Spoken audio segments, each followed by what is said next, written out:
I'm Brenda Clough, and all the Marian Halcombe novels are extracted from her journals, with additional narrative by her brother-in-law, Walter Hartright.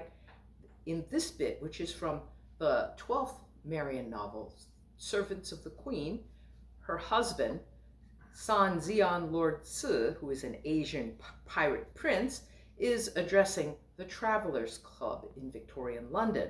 Walter and Laura is Marian's sister, are also present.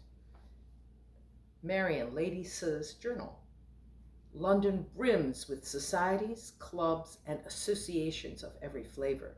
The members of the Travelers' Club, having pursued all their adventure, dissipation, and peril on foreign shores, the club is disappointingly and deliberately stodgy. The pleasure in returning from the headwaters of the Zambesi or a polar ice floe are evidently enhanced by sitting down to a resolutely plebeian English meal. I should have remembered that I myself have never experienced ennui at Travelers. Tsan was to speak about the great Manila earthquake of 1863, which he witnessed while, I regret to report, looting a ship in Luzon. But after the marmalade roll, as he addressed the meeting, Tsan quickly wandered into what I sincerely trust were the promptings of a lurid imagination. At least in the South China Sea, he said. Perhaps in your northern waters, mermaids are different. My corsets were too tight for me to draw a breath deeply enough. Lord Glenallen, the club chairman, almost choked on a sip of port. Say more, Your Eminence, if you would. Are you certain the mermaids in your islands are not the seals or sea lions familiar to Western science? Pinnipeds, you mean? No, the mermaids of tropical Asian waters are truly half woman. It is, how shall I put it, obvious to the casual glance, since they do not wear clothing. In fact, one can hardly look away, they are so deliciously endowed. Oh, that man! He said this with a perfectly straight face. The impact was notable. Glasses of port and brandy halted briefly halfway to lips. Eyes widened or bulged. Someone dropped their teaspoon, clattering back into the saucer. From the back, someone called, "Has anyone other than yourself ever beheld these mermaids?" Certainly. Recall that ships do have crew, but in mid-ocean, it's dangerous for the men to be so distracted. Someone always insists on wooing them. No easy task. Sea creatures have ready access to the treasures of the ocean floor, and so jewelry does not soften their hearts, and fish are readily available. No, if you desire congress with an Asiatic mermaid, the most seductive offering is red meat. My face felt stiff with the effort to maintain a stoic front. On Tsan's further side, I could see Walter's dark eyes glazed with horror. Beside him, a member of the committee said, "Great jumping Jehoshaphat." "This must be folklore," someone suggested. "Native legend." "I believe my first mate, Mr. Banda's elder brother, actually succeeded," Tsan said with unblemished candor. "Unfortunately, he didn't survive the adventure. The creature dragged him into the depths, where, we assume, her sisters took matters in hand. Only a single straw sandal rose to the surface." This vivid image made Lord Glenallen break in. "Your Eminence will keep in mind that there are ladies present." I did not dare to glance at Laura, further down on my other side, lest she'd betray me by giggling. But Tsan's further elaborations shall never be known. He stared out over all our heads at the window. Walter Hartright's narrative. At the request of the club's speakers committee, I had facilitated this event. Otherwise, I would never have guessed this was Lord Se's first visit to the Travelers. At that period, acquainted a mere 6 months, we were still like two dogs newly introduced, sniffing one another, deciding whether or not to growl.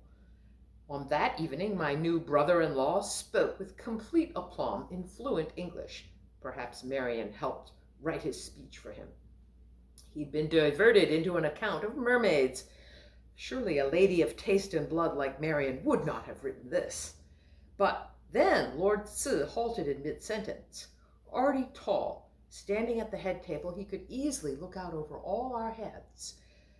His black eyes narrowed the far-seeing gaze of the seafarer. Mr. Chairman, assure me that the flame over there in that upper window is an unremarkable occurrence here in London. Heads whipped around. Mr. Pirelli, the club manager, leaped to his feet. Gad, one of the bedchambers! It's on fire! Everyone jumped up, a hubbub of exclamation and scraping chairs. Quickly, Lord Glenallen declared, I declare the meeting is recessed. Perhaps we may reconvene at some more convenient time. Lord Ce's guards pushed through to his side. Unable to comprehend English, they were no more use than a headache. My first thought was of the ladies. Marian's place was further down the table. She had risen to her feet with all the others, but waited for the rush to pass. The fair hair of my dear wife, Laura, glinted on the other side, beyond half a dozen other members. I squeezed past them to her. We're leaving, Laura. Laura was still drawing on her gloves. Surely there's no danger, Walter. Now that Tsan has drawn their attention to it, the servants shall extinguish the blaze soon enough. A dropped candle, probably, I agreed, but just in case it's a leak in the gas line, we must remove to safety. Lord Sze had taken charge of Marian. I waved to them to follow us. The central hall, beyond, was the main access to the other wing of the building, as well as to the street outside. It was a scene of turmoil. Diners calling the news to others, servants running up and down the stairs, and Mr. Pirelli crying out for the housekeeper. There shall not be enough carriages, Lord Sze warned. Perhaps we should walk. His lordship is as vigorous as Marian, but my fragile Laura cannot walk so far. Rather than put her to the blush, I transferred blame. Your wife cannot possibly walk in that magnificent gown. Let us take a turn in the garden. It's furnished with statues brought back by members from foreign parts. It was by then nearly 9:30 in the evening, for his lordship had begun his discourse after the meal. The morning had been rainy, but the sky had cleared, and the long summer day still brightened the sky. The club's garden was large for a city plot, perhaps 15 yards on the side, slightly sooty refuge. A yell made us look around. Mr. Pirelli had hauled up the sash of an upstairs window next to the conflagration. The door's locked from the inside, he shouted. Can you see anything from down there? Everyone peered up through the gathering twilight at the window in question. Its panes were smeared with black soot, through which the flicker of flame was only intermittently visible. Odd that the fire had not blazed up to devour the entire room. I can't see anyone waving for help. To my companions, I added, we may hope the chamber's empty. With the door locked on the inside, Marian said, no, the tenant must be incapacitated by the smoke. We must find a ladder, quickly. The walled garden was furnished with gravel paths dividing flower beds from tired plots of grass. No ladder was visible. Lord Sze said, you're an active fellow, Hartright. Could you stand on my shoulders? I most certainly could not. To my dismay, Marian cried, if I can do it, Walter, you certainly may. You, Marian. She nodded. You were standing right there when I climbed up on a man's shoulders to reach a ladder in a railway cutting. Now, swiftly, someone may be in peril of death. I vehemently declined the title of hero. All my more daring feats have been solely propelled by my redoubtable sister. A lady of blood, Marian should, although she frequently does not, turn away from feats of physical valor. Instead, she thrusts me forward, all the while cloaking herself under a veil of feminine vapory and flattery. On that evening, Marian was at full throttle. She chivied us to the wall below the bedroom window. Unencumbered by Western notions of propriety, his lordship abets her. Between the long, braided black mustaches, his smile was the wide, terrifying smile of a pirate about to leap into the fray. I see your intent, my dear. He stepped over the iron fretwork that bordered the rose bed. Laura sighed as he trod heedlessly over the plantings to the correct spot. If you go down on one knee, my love, Marian suggested, Walter could use it as a step. You always know the way of it, Marian. Lord Sze stood by the wall and went bent to one knee. When I stood facing him, I was able to step up onto it, and from there to his linked, cupped hands, and so up to his broad, black-clad shoulder. The brick wall beside us was unquestionably reassuring to have at hand. His lordship's guards stood by and made comments in their own language, and our wives proffered advice. His trousers, Marian, Laura fluttered. Watch for the thorns, my lord. Those roses have just been manured. Nothing that a good stiff clothes brush cannot amend, Marian said. Walter, would it help if Tsan held on to the calves of your legs? Take care, my love. The footing may not be so sound. No, it would not, I said, harassed. I concede that Lord Se's height and powerful physique inspired confidence. Though he was supporting my full weight, his stance was steady as he slowly drew himself up. I kept my left hand on the rough and sooty brick wall as I was lifted up and up. When his lordship stood fully upright, my boot soles were nearly 6 feet above the ground, but my head was still several inches below the window. You could leap, Marian suggested. Laura cried, Oh no, Walter, do not, I pray. I wish you would hold your tongue, sister, if you can't be helpful. Lord Sze laughed. She knows no fear, Hartright, but if you are similarly courageous, might you stand briefly on one foot? Putting my full weight on his one shoulder. I fear I shall hurt you. I promise you I do not suffer in silence. Somewhat reassured, I slowly shifted my weight to my left foot, the inner one. I did not dare to look down, lest I lose balance, but I felt his muscles shift under that foot as he raised his hands. He put his left palm under my right boot sole. Now, the other. Oh, mercy, Laura moaned. But I saw what his lordship was about. Carefully, balancing my weight with care, I shifted to my right. His right palm was there, ready for my left foot as I did this. In a trice, I was standing, not on his broad, lean shoulders, but on the palms of his hands to either side of his head, as both arms were flexed at the elbow. His hands were as unyielding as wood. His guard offered raucous counsel in their own tongue. Now, this may be discomposing, Lord Sze warned. I shall drop a bit and then lift. The overwhelming awareness that his lordship was supporting my life and limb made me grit my teeth. If he faltered, I might be severely injured, but his hands under my boot soles betrayed not the slightest wobble. Meanwhile, their attention drawn by the guard's foreign chatter, the other club members flocked around, likewise abrim with commentary.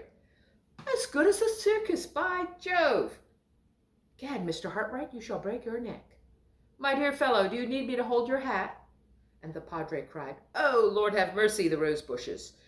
I was surrounded by unhelpful assistants. Then his lordship exclaimed, Ha! It was a grunt of effort. My left hand was scraped painfully on the bricks, and I nearly overbalanced as I surged upwards. Only with an effort did I keep myself from tumbling right off. But with a gasp, I caught myself balanced precariously on the palms of Lord Se's upraised hands. He could not possibly sustain this posture for more than a few moments. Be careful, Walter, my wife cried. On their hands shall they bear you up, the padre quoted, Luke 4. At last I was high enough. At my left shoulder was the window of the burning room. Its panes were black on the inside with smoke. From my sideways position I could get no purchase on the sash, but Lord Sze saw my difficulty. He called, I'm turning, Hartright. He rotated slowly and without jerking to set his back against the wall. This brought me around to face the window, so that my full strength could be employed. The bottom sash rattled as I thrust it up with all my might. A stinking hot gust of black, greasy fumes smote me in the face. The stench was unlike anything I had ever encountered before, suffocating, foul, and meaty. It was filthy with ash and bits of partly burnt material. Revolted, I waved the gritty black plume aside. I gazed into one of the rooms kept for club members, not overlarge, but furnished in the first style of elegance. It being July, no fire was laid in the empty fireplace on the right side of the room. No lamp was lit. The bed, its hangings, the furniture, the carpet, wallpaper, everything was thickly begrimed with oily black smuts. There was no one inside, and at the far end of the room, the only door was shut. The lock rattled as Mr. Pirelli out in the hall hammered on it.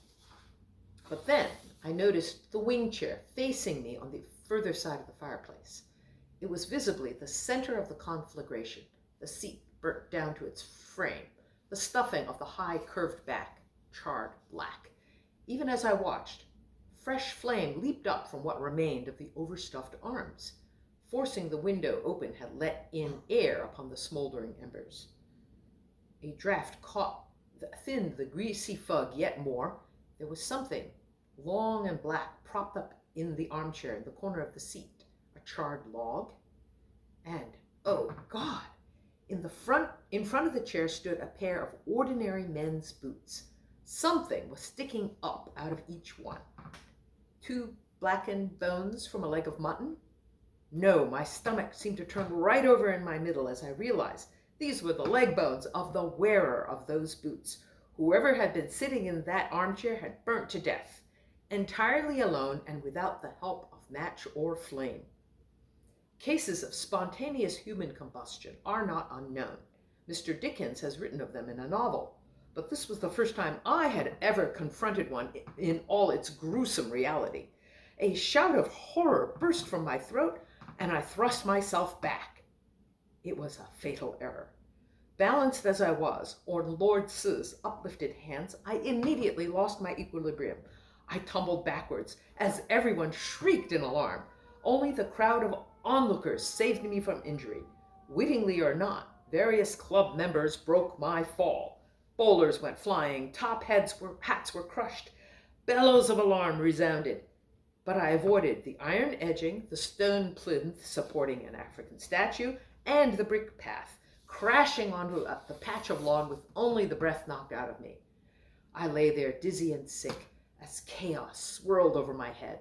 Laura fell to her knees beside me, wailing aloud. Beside me, sensible Marian demanded, "What did you see, Walter?" On my other side, Lord Glenallan cried, "Shall we batter the door down, Hartright? Is there anyone inside?" Yes! By pure will, I mastered the giddiness and dragged myself up. "Someone's in there! A fire! Call the police!" My words spun the members into an even greater turmoil. Some dashed through the lobby and out into the Pall Mall, shouting for a constable. Others pounded up the stair to add to the clamor in the hall outside the death chamber. Marian pressed a handkerchief into her sister's hand. "See, Laura, he's unhurt. Son, lend him yours. Walter, what bravery you exhibit. At such cost, you're as black as a sweep." Lord Sze took a handkerchief from his coat pocket. "I count myself fortunate, Hartright, that you're not heavy set." I took it and wiped my grimy face. The linen came away oily and black. My hands, the entire front of my body, was sooty black tinged with a sickening yellow. At the thought of what this grease was, my stomach twisted, rebelling against the leaden evening meal. Icy sweat started on my forehead. I rolled to my knees, leaned over the trampled flower bed, and vomited.